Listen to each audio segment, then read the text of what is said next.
बिस्मिल्लाहिर्रहमानिर्रहीम। आज का हमारा टॉपिक है स्कूल एंड एजुकेशनल साइकोलॉजी। ठीक है कि एजुकेशन सेटिंग्स में एजुकेशन सेटिंग में आपकी कॉलेज, स्कूल, यूनिवर्सिटीज़ हर चीज़ आ जाती है। वो कोई भी ऐसा इदारा जहाँ पर आप तालीम हासिल कर रहे हो, ठीक है, वो एजुकेशनल, वहाँ पर जब साइकोलॉजिस्ट को बुलाया जाएगा किसी काम के लिए तो वो एजुकेशनल साइकोलॉजिस्ट कहलाएगा या फिर स्कूल साइकोलॉजिस्ट कहलाएगा। ठीक है, एजुकेशनल साइकोलॉजिस्ट में को हम किस तरह से डिफ़ाइन करते हैं कि एक ऐसी साइंस है जिसमें हम किस चीज़ का मुताला करते हैं, प्रोसेसिंग एंड फैक्टर्स, कि कौन से ऐसे अमल हैं, अवामिल हैं और कौन से ऐसे फैक्टर्स हैं जो हमारे जब इंसान ह्यूमन बींग्स यानी कि जब एजुकेशन हासिल कर रहे होते हैं तो उसमें कौन कौन से अवामिल असरअंदाज होते हैं और कौन कौन से फैक्टर्स आते हैं। ये इसमें हम फॉर एग्ज़ाम्पल एक सिस्टमेटिकली स्टडी करते हैं, यानी कि एक सिस्टम के थ्रू हम स्टडी करते हैं कि किस तरह से एक इंडिविजुअल के दरमियान एक इंडिविजुअल के अंदर जैसे जैसे वो डेवलप हो रहा है डिफरेंट स्टेजेस ऑफ डेवलपमेंट में किस किस तरह से उसकी स्टडी में चेंजेस आ रही हैं। ठीक है ना, जैसे वो डेवलप स्टेजेस ऑफ डेवलपमेंट का मतलब है कि जब वो छोटा था फिर बड़ा हुआ, पहले प्रेप में प्ले ग्रुप में था, फिर 1 में हुआ, फिर 2 में हुआ, तो जैसे जैसे वो बड़ा होता गया, डेवलप होता गया, वैसे वैसे जो है उसकी स्टडी भी जो है वो चेंज होती गई, यानी कि स्टडी का लेवल बढ़ता गया। ठीक है, तो सिस्टमेटिकली हमने ये स्टडी करना होता है कि जिस जिस तरह से एक इंडिविजुअल, यानी कि इंडिविजुअल कोई भी इंसान हो सकता है, कोई भी ह्यूमन बीइंग हो सकता है, तो किस तरह से वो डिफरेंट स्टेजेस ऑफ डेवलपमेंट में से गुजरता है और किस किस तरह से उसकी इंटेलिजेंस में या उसकी जो लर्निंग एबिलिटी है उसमें चेंजेस आते हैं। तो सिस्टमेटिकली हमने इस प्रोसेस को स्टडी करना होता है, तो वो क्या कहलाता है, एजुकेशनल साइकोलॉजी। अकॉर्डिंग टू पिंटरिच के अकॉर्डिंग भी एक डेफिनेशन यहाँ पे दी है एजुकेशनल साइकोलॉजी की, एजुकेशनल साइकोलॉजी स्टडी। अब इसको आप 3 चंक्स में डिवाइड करके भी याद कर सकते हैं कि एजुकेशनल साइकोलॉजिस्ट किस चीज़ को स्टडी करते हैं, लर्निंग को और टीचिंग को एट द सेम टाइम, यानी कि जिस जिस तरह से वो टीच कर रहे हैं ना उसी तरह वो साथ साथ असेसमेंट करके देख रहे हैं कि बच्चा कितना लर्न कर रहा है। यानी कि उन्होंने क्या चीज़ स्टडी करनी है कि एक ही वक्त में टीचिंग किस तरह से दी जा रही है और बच्चे लर्न कितना कर रहे हैं। Learning and teaching at the same time strive to improve educational practice, और उनकी कोशिश क्या होती है, स्ट्राइव का मतलब होता है कि उनकी कोशिश क्या है कि वो इम्प्रूव करें एजुकेशनल सिस्टम को। एजुकेशनल प्रैक्टिस का मतलब यही होता है कि किस तरह से वो टीचिंग मेथड्स को इम्प्रूव करेंगे तो बच्चों की जो लर्निंग एबिलिटीज़ है ना वो इन्हेंस होंगी, बढ़ेंगी। नेक्स्ट आ जाता है एम ऑफ एजुकेशनल साइकोलॉजी। इसका बेसिक एम क्या है कि हमने एक स्टडी करना है क्या, experience and behaviour of the learner. Learner कौन है, आप होंगे स्टूडेंट। हमने आपका तजर्बा देखना है और लर्निंग के साथ साथ आपके रवैये में क्या तब्दीली आ रही है, यानी कि जिस तरह की आपकी in relation to educational environment का मतलब है कि जिस तरह के माहौल में आपको रख के तालीम दी जा रही है उससे आपके क्या तजुर्बात बन रहे हैं और कैसे रवैये आप इख्तियार कर रहे हो। एजुकेशनल साइकोलॉजी में मेन फोकस टीचिंग मेथड्स पे होता है कि टीचर किस तरह से टीच कर रहा है बच्चे को। ठीक है ना, क्योंकि जैसे ही आपको गाइडेंस मिलेगी आप उसी तरह की लर्निंग करोगे। तो इसमें 4 बेसिक कॉन्सेप्ट्स आते हैं। सबसे फर्स्ट स्टेप में किस में हम किन को देखते हैं, स्टूडेंट किस तरह के हैं, फिर सेकंड होता है टीचर्स किस तरह के हैं, फिर क्लासरूम स्ट्रेटजीज़ के टीचर किस तरह की स्ट्रेटजीज़ यूज़ करके बच्चे को ना लर्न करवाना सिखा रहे हैं। लाइक जैसे मैं आपको कहती हूँ चंक्स में डिवाइड करके याद करें, या फिर मैं आपको विजुअली प्रेजेंट करके स्लाइड्स के थ्रू रीड आउट करवा रही हूँ या फिर वीडियोस दिखा के आप लोगों को लर्निंग करवा रही हूँ। तो ये होती हैं क्लासरूम स्ट्रेटजीज़। और फोर्थ है the content to be taught, और मैं क्या आपको पढ़ा रही हूँ, किस किस्म का कंटेंट पढ़ा रही हूँ। जैसे अब इस बुक में डिफरेंट चैप्टर्स हैं तो ये इस बुक का कंटेंट है। ठीक है ना, तो इसी तरह मेरा कंटेंट क्या है, मैं आपको क्या सिखाना चाह रही हूँ। कंटेम्प्रेरी एजुकेशनल साइकोलॉजी का के 2 बेसिक मिशंस होते हैं। एक मिशन क्या है, इन्हेंस थ्योरेटिकल नॉलेज। जब आपकी थ्योरी स्ट्रॉन्ग होगी ना, आपको बैकग्राउंड पता होगा ना किसी भी चीज़ के बारे में, तो आप जो है ऑटोमेटिकली अच्छा लर्न करेंगे। इम्प्रूव एजुकेशनल प्रैक्टिस, और प्रैक्टिस करवा करवा के हमने आपकी एजुकेशन लेवल यानी कि आपकी लर्निंग एबिलिटी को इम्प्रूव करना है। थ्योरेटिकल नॉलेज यानी कि थ्योरी को हमने बढ़ाना है, और इम्प्रूव किसको करवाना है, आपकी लर्निंग एबिलिटी को। ठीक है, एजुकेशनल प्रोसेस में हम 3 बेसिक एस्पेक्ट्स देखते हैं। फर्स्ट है ऑब्जेक्टिव, सेकंड है इंस्ट्रक्शन एंड थर्ड है इवैल्यूएशन। ऑब्जेक्टिव्स में हम क्या देखते हैं, ऑब्जेक्टिव्स हमें डायरेक्शन देते हैं। देखिए ना, हमने जब अपनी किसी चीज़ का एक मेन ऑब्जेक्टिव मकसद बनाना होता है तो अब वो हमें क्या, हमारा मकसद हमें क्या दिखा रहा होता है, एक रास्ता दिखा रहा होता है। तो objective should give direction to instructional method and curricular content. जो हम अपनी ऑब्जेक्टिव्स यानी कि अपना एक मकसद बनाते हैं वो हमें एक रास्ता दिखाता है कि हमने किस तरह से इंस्ट्रक्शन दे के बच्चे को ये चीज़ सिखानी है। और करिकुलर कंटेंट क्या है कि करिकुलम होता है आपका सिलेबस। तो मेरा सिलेबस क्या है कि मैंने कितना कंटेंट कवर करवाना है, किस तरह से इंस्ट्रक्शंस दे के, ठीक है। तो ऑब्जेक्टिव्स में हमें डायरेक्शन मिलती है किस चीज़ के बारे में, कि हमने इंस्ट्रक्शनल मेथड कौन सा यूज़ करना है, वीडियो दिखा के इंस्ट्रक्शंस देनी है बच्चे को, या फिर खुद उनके सामने उस तरह से काम करके उनको इंस्ट्रक्शंस देनी है। और करिकुलर कंटेंट क्या होता है, जिस जो हमारा कंटेंट है, लाइक मेरा कंटेंट है कि मैंने आप लोगों को, आपने एग्जांपल्स देखी होंगी बचपन में, आप लोगों को सेव गार्ड के कार्टून दिखाए जाते, तो करिकुलर कंटेंट उसका क्या होता था कि आपको क्लीनलीनेस सिखानी होती थी। और इंस्ट्रक्शनल मेथड कितना अच्छा था कि आपको एक कार्टून के थ्रू बना के आपको दिखाया जाता था कि किस तरह से आपको इंस्ट्रक्शन दी जाती थी कि आपने अपनी क्लीनलीनेस को मेंटेन करना है। इसी तरह हम अब बच्चों को एबीसी सिखाने के लिए, ठीक है, तो ये हमारा करिकुलर कंटेंट क्या है कि हमने उसको एबीसी अल्फ़ाबेट सिखाना है। और इंस्ट्रक्शन हम किस तरह से देते हैं, लाइक हम वीडियो के थ्रू उनको प्रोनाउंस करके बताते हैं, या फिर कोई साउंड साथ एसोसिएट करके करवाते हैं ताकि उनको अच्छे से याद हो जाए। एजुकेशनल ऑब्जेक्टिव्स यानी कि किस किस तरह के ऑब्जेक्टिव्स यानी यूज़ करके हम जो है लोगों के एजुकेशन सिस्टम को या इम्प्रूव कर सकते हैं, लर्निंग एबिलिटी को बढ़ा सकते हैं। उसकी टेक्सोनोमी का मतलब होता है क्लासिफिकेशंस, किस किस तरह से हम करवा सकते हैं। तो उसमें हम 3 तरह की ऑब्जेक्टिव्स यूज़ करते हैं। इंस्ट्रक्शंस, अब सेकंड प्रोसेस हमारा इंस्ट्रक्शन और ऑब्जेक्टिव तो हमारे बन गए। अब हमने इंस्ट्रक्ट किस तरह से करना है, तो वो 3 तरह के इंस्ट्रक्शन ऑब्जेक्टिव्स होते हैं जो ब्लूम ने दिए थे। उसमें पहला कोग्निटिव, सेकंड है अफेक्टिव और थर्ड है साइकोमोटर। कोग्निटिव के नाम से आपको पता चल रहा है कि हमारी एबिलिटी टू थॉट, थिंकिंग, ये वगैरह ये चीज़ें इसके अंदर आती हैं। तो कोग्निटिव डोमेन में हमारा जो हमारा ऑब्जेक्टिव है वो किससे डील करेगा, recall and recognition of the learn material. यानी कि जब हमने कोई चीज़ याद कर ले तो उसको हम कितना अच्छे से दोबारा रिकॉल कर सकते हैं या रिकॉग्नाइज कर सकते हैं, कि अगर हमें एक लफ्ज़ दिया जाए तो हम दूसरा उसका अल्टरनेट लफ्ज़ जो है वो प्रोड्यूस कर सकते हैं, ठीक है। जैसे कैट, रैट, रिकॉग्निशन करनी है ना हमने एक वर्ड की। And the development of intellectual abilities and skill. देखें, जब हम बहुत अच्छी किसी चीज़ को रिकॉल और रिकॉग्नाइज कर लेंगे तो हमारी इंटेलेक्चुअल एबिलिटीज़ और स्किल्स जो है, हमारी जहानत जो है वो भी इम्प्रूव होगी। अफेक्टिव डोमेन में जो सा ऑब्जेक्टिव है वो किस चीज़ पे जोर देता है कि हमारी दिलचस्पी किस चीज़ में, हमारे एटीट्यूड कैसे हैं, हम रवैये कैसे हैं, हम किस चीज़ को वैल्यू करते हैं। और इसके अंदर हम डेवलप क्या चीज़ को करवाना चाह रहे होते हैं, अप्रिसिएशन एंड एडिक्वेट एडजस्टमेंट। यानी कि हम उस बच्चे को अप्रिशिएट करते हैं ताकि वो और अच्छा पढ़ने की कोशिश करे, ठीक है ना। वो अपने इंटरेस्ट, जो उसका इंटरेस्ट है उसके अकॉर्डिंग हमने उसको अप्रिशिएट करना है। जिस तरह का उसका रवैया है, जो जिन चीज़ों को वो वैल्यू करता है उन्हीं चीज़ों में लेके जाके उसको एडजस्ट करके उसको अप्रिशिएट करना है ताकि वो अच्छे से पढ़ सके। साइकोमोटर डोमेन में हमारी फिज़िकल और मोटर एक्टिविटीज़ आ जाती हैं, like hand writing skills, physical education की जो भी होती हैं एक्टिविटीज़ वगैरह, जो बच्चे स्पोर्ट्स में इंटरेस्टेड होते हैं, साइकोमोटर डोमेन में वो चीज़ें आ जाती हैं। मैनिपुलेटिव स्किल्स का मतलब है कि हम बच्चों को मैनिपुलेशन सिखाते हैं, कि वो अपने आप को ही मैनिपुलेट करें कि वो इस चीज़ में अच्छे हैं या नहीं। लाइक अगर उनकी हैंड राइटिंग अच्छी नहीं है तो हम उनको पॉजिटिव वे में उनको इनकरेज करेंगे कि उनकी हैंड राइटिंग इस तरह से इम्प्रूव हो सके। मैनिपुलेटिव स्किल्स पॉजिटिव वे में भी हो सकती है, ज़रूरी नहीं मैनिपुलेट का मतलब है कि हम किसी को नेगेटिवली तौर पे जज करें या उससे कोई ऐसा कमेंट पास करें, मैनिपुलेट करें जिससे वो डीम फील करे या फिर अपने आप को लोअर फील करे।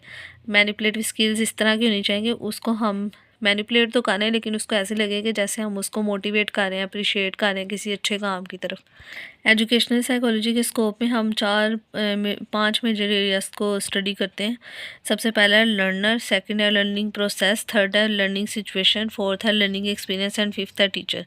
लर्नर क्या है, ये एक पूरा प्रोसेस है। लर्नर जो है जो सीखता है, ठीक है ना। और लर्निंग प्रोसेस के किस संभल से गुजर कर, किन हालातों में से गुजर के और किन तजुर्बात में से गुजर के वो सीखता है, और सिखाता कौन है, टीचर। ये एक साइकिल है, ठीक है। तो ये बैकवर्ड जो है ना हिरार्की चलती है। सबसे पहले टीचर्स का काम आता है जो मोटिवेट करते हैं। लर्नर्स कौन है, जो आप बच्चे हो। विदाउट मोटिवेशन कोई भी लर्नर ना कामयाब नहीं हो सकता, कोई बच्चा भी कुछ सीख नहीं सकता, चाहे वो कितना भी लायक क्यों ना हो। मोटिवेशन ज़रूरी होती है। लर्निंग प्रोसेस मुख्तलिफ तरह का हो सकता है, किस किस तरह का लर्निंग है। हमने पीछे 3 डोमेन्स पढ़ी थी, इफेक्टिव, कोग्निटिव और साइकोमोटर। ये तीनों डोमेन्स जो हैं वो लर्निंग प्रोसेस में आती हैं कि याद करवाने का अमल कौन सा था, ठीक है। लाइक कुछ लोग जो हैं वो इमेजिनेशन से ज़्यादा अच्छा सीखते हैं, कुछ रिकॉल करके रिकॉग्नाइज करके अच्छा सीख लेते हैं, कुछ जो होते हैं रिटर्न जो चीज़ें हैं उनको देख के ज़्यादा जल्दी सीख लेते हैं, ठीक है ना। तो लर्निंग प्रोसेस कोई भी हो सकता है। नेक्स्ट है लर्निंग सिचुएशन, यानी कि क्लासरूम सेटिंग में किस तरह से एक टीचर जो है वो उस बच्चे को सिखाने की कोशिश कर रहा है। फोर्थ है लर्निंग एक्सपीरियंसेस के जब किस stage of growth and development, यानी कि अपनी डेवलपमेंट की ग्रोथ की किस स्टेज पर वो बच्चा होकर कौन सी चीज़ों कौन से तजुर्बात जो हैं उनसे गुजर रहा है या कौन सी चीज़ें सीख रहा है। एजुकेशन और लास्ट है लर्नर के लर्नर किस तरह से सीख रहा है इन सारी चीज़ों को, किन किन अमलों से गुजर कर इन सब चीज़ों को ठीक सीख रहा है। एजुकेशनल साइकोलॉजी की जो एप्लीकेशंस हैं वो ये हैं कि ये मोटिवेट करते हैं, स्टूडेंट्स को भी मोटिवेट करते हैं पढ़ने के लिए और टीचर्स को भी, कि वो बच्चों को अच्छी से अच्छी टेक्निक्स यूज़ करके कुछ सिखाएं। थिंकिंग, उनकी सोचों को अच्छा बनाना, कॉन्सेप्ट फॉर्मेशन के किस तरह से वो किसी चीज़ का कॉन्सेप्ट बना सकते हैं अपने माइंड में, रीजनिंग करना सिखाते हैं उनको, किस तरह से वो मुश्किल से मुश्किल सवालों को सॉल्व करते हैं, प्रॉब्लम सॉल्विंग सिखाते हैं। Behavioural and cognitive approaches to learning, के अगर वो कुछ सीख रहे हैं तो उसमें उनका रवैया कैसा होना चाहिए और उनकी थिंकिंग किस तरह की होनी चाहिए। बिहेवियर में हमारा रवैया आ जाता है और कोग्निटिव में बिहेवियर में हमारा वो रवैया आता है कि हम दूसरों को ऑब्ज़र्व करके या फिर टीचर को ऑब्ज़र्व करके कैसे सीखते हैं, और कोग्निटिव में हमारी थिंकिंग एबिलिटीज़ आ जाती हैं कि हम कितना अच्छा सोच के रवैया करके किसी चीज़ को याद कर सकते हैं। इंडिविजुअल डिफरेंसेस, ठीक है, लाइक इंडिविजुअल डिफरेंसेस तो एग्जिस्ट करते हैं। एजुकेशनल साइकोलॉजी में हमने ये देखना है कि कुछ बच्चे बहुत ज़्यादा एक्स्ट्रा इंटेलिजेंट होते हैं तो वो गॉड गिफ्टेड होते हैं, और कुछ जो होते हैं जिनको स्पेशल एजुकेशन यानी कि स्पेशल सर्विसेज की ज़रूरत होती है, लाइक डिसेबल स्टूडेंट्स आ जाते हैं इसमें, डेफ भी हो सकते हैं, ब्लाइंड भी हो सकते हैं, जिनको स्पीच प्रॉब्लम्स होती हैं वो भी हो सकते हैं। ठीक है, क्लासरूम मैनेजमेंट एजुकेशनल साइकोलॉजिस्ट के साथ भी डील करता है कि क्लासरूम अगर आपने किस तरह से मैनेज करना है, क्लासरूम टीचिंग और किस तरह से बच्चों को क्लासरूम में टीच करना चाहिए। ठीक है, उसके अलावा एजुकेशनल साइकोलॉजी टेस्टिंग और असेसमेंट के लिए भी यूज़ होती है। लास्ट है करिकुलर डेवलपमेंट, यानी कि किस तरह से हमने उनके सिलेबस को डेवलप करना है, कौन कौन सी उनकी करिकुलर डेवलपमेंट में हम उनका देखते हैं कि सारा दिन में हमने उनसे क्या क्या करवाना है, कितने सब्जेक्ट उनको लर्न करवाने हैं। उसके अलावा उनको एक्स्ट्रा को करिकुलर एक्टिविटीज़ में कैसे इन्वॉल्व करना है, लाइक स्पोर्ट्स में या कोई भी किसी किस्म की भी जो एक्टिविटीज़ हैं जो स्कूल्स में करवाई जाती हैं फंक्शंस पे, फेस्टिवल्स वगैरह पे। तो आर्ट्स एग्जीबिशन हो सकते हैं उसमें, लाइक उसमें कोई भी स्टेज ड्रामास वगैरह हो सकते हैं करिकुलर डेवलपमेंट में। तो हमने उनके अंदर ये चीज़ें कैसे डेवलप करनी है, ये सब काम एजुकेशनल साइकोलॉजिस्ट ने करने होते हैं, क्योंकि हर बच्चा जो होता है एक लेवल का नहीं होता, हर किसी की थिंकिंग एबिलिटी, लर्निंग एबिलिटी दूसरे से डिफरेंट होती है। नेक्स्ट आ जाता है रोल क्या है स्कूल साइकोलॉजिस्ट का। तो स्कूल साइकोलॉजिस्ट जो होते हैं वो एक्सपर्ट होते हैं साइकोलॉजी में भी और एजुकेशन में। इन दोनों ने क्या देखना होता है कि एजुकेशन के साथ साथ, यानी कि तालीम देने के साथ साथ बच्चे में कौन सी इमोशनल, कौन सी सोशल, कौन सी बिहेवियरल चेंजेस आ रही हैं जो उसकी एजुकेशन में जो है हर्डल बन रही हैं। ठीक है, तो उसने उन चीज़ों को भी इम्प्रूव करना है। ठीक है, वो चिल्ड्रन भी हो सकते हैं, यूथ भी हो सकते हैं, यंग एडल्ट्स भी हो सकते हैं। स्कूल साइकोलॉजिस्ट बताते हैं कि किस किस तरह से हम इंटरवेन करके, यानी कि कौन कौन सी थेरेपीज़ देकर हम उन बच्चों को जो कि स्टडी के दौरान किसी ट्रॉमा या किसी क्राइसिस से गुजर रहे हैं या उनकी फैमिलीज़ किसी किस्म की हर्डल से गुजर रही हैं, जिसकी वजह से जो बच्चा है ना उसकी वो सक्सेस को प्रिवेंट कर रहे हैं, यानी कि कामयाबी से दूर हो रहा है। तो हमने उनको उनकी फैमिलीज़ को भी एजुकेट करना है, उन बच्चों को भी एजुकेट करना है कि वो किस तरह से अपने क्राइसिस और ट्रॉमा के साथ लड़ के जो है अपनी स्किल्स को इन्हेंस कर सकते हैं, एक्सपेंड का मतलब बढ़ा सकते हैं और अपने मसलों के साथ लड़ सकते हैं। ठीक है, स्कूल साइकोलॉजिस्ट जो होते हैं वो असेसमेंट एडमिनिस्टर करते हैं।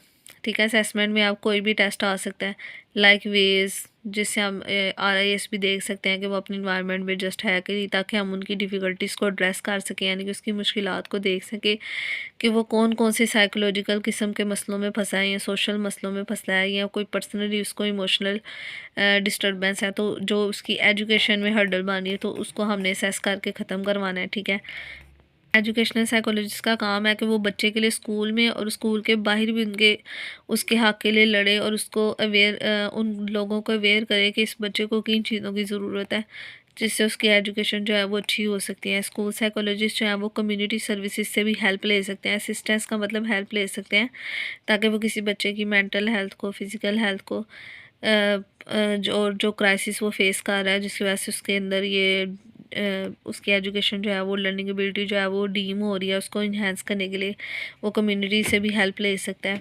वो पब्लिक को भी एजुकेट करे उसके बारे में, उसके पेरेंट्स को।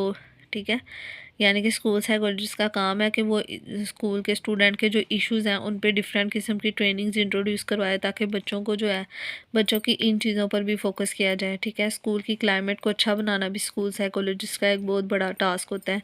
ठीक है, कि यानी कि कोई बच्चा किसी दूसरे को अगर तंग कर रहा है, बुली कर रहा है, तो उन चीज़ों को भी, इस तरह के जो मसले हैं उनको भी ठीक करना, या स्कूल के क्लाइमेट को, इन्वायरमेंट को अच्छा बनाना भी स्कूल साइकोलॉजिस्ट का काम है। कंसल्टेशन, स्कूल साइकोलॉजिस्ट को पेरेंट्स के साथ साथ टीचर्स के साथ भी कंसल्टेशन करते रहना चाहिए, ताकि वो पेरेंट्स को भी बताए कि इसको लर्निंग या बिहेवियरल प्रॉब्लम्स अगर घर में कोई मसले चल रहे हैं उसकी वजह से आ रही हैं वो, और उनकी प्रोग्रेस जो है वो ख़राब हो रही है, तो उसे पेरेंट्स के साथ भी कंसल्टेशन करनी चाहिए। और अगर टीचर की वजह से क्लासरूम मैनेजमेंट में कोई प्रॉब्लम आ रही है तो वो उसके स्पेसिफिकली क्लास टीचर के साथ भी डिस्कस करना चाहिए कि वो किस तरह से इस बच्चे की लर्निंग को इम्प्रूव करवा सकते हैं।